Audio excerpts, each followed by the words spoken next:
एक recent bell का बड़ा interesting case supreme court of Pakistan के सामने आया जिसमें जुवेनाइल अक्यूज्ड की उम्र जिस दिन ऑफेंस कमिट किया गया एग्जैक्टली 16 साल थी।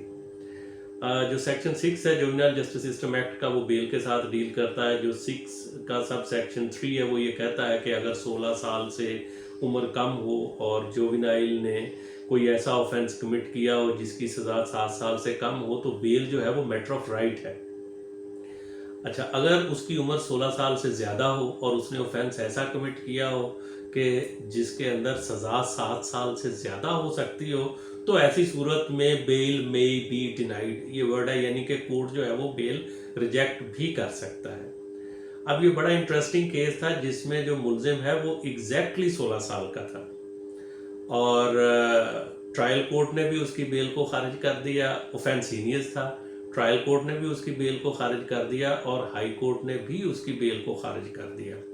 यानी कि अगर एक दिन वो पहले होता तो उसको वो 16 साल से नीचे वाली कैटेगरी में लेके जाया जाता, लेकिन वो एग्जैक्ट 16 साल का था।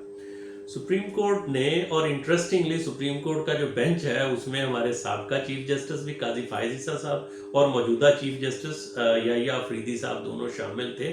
तो उन्होंने ये होल्ड किया कि अगर कहीं बेनिफिट ऑफ डाउट की सिचुएशन बनती है तो ऐसी सूरत में जो सिचुएशन फेवरेबल टू अक्यूज्ड होगी वो फैसला किया जाएगा।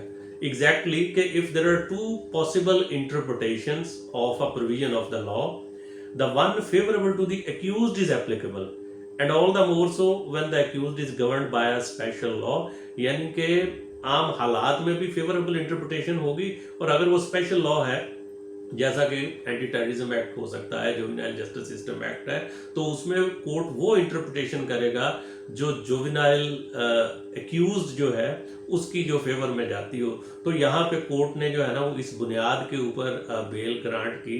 बड़ा इंटरेस्टिंग केस है कि उसकी एग्जैक्टली 16 ईयर्स ऑफ एज थी, ना वो 16 साल से कम था ना वो 16 साल से जो है वो ज़्यादा था।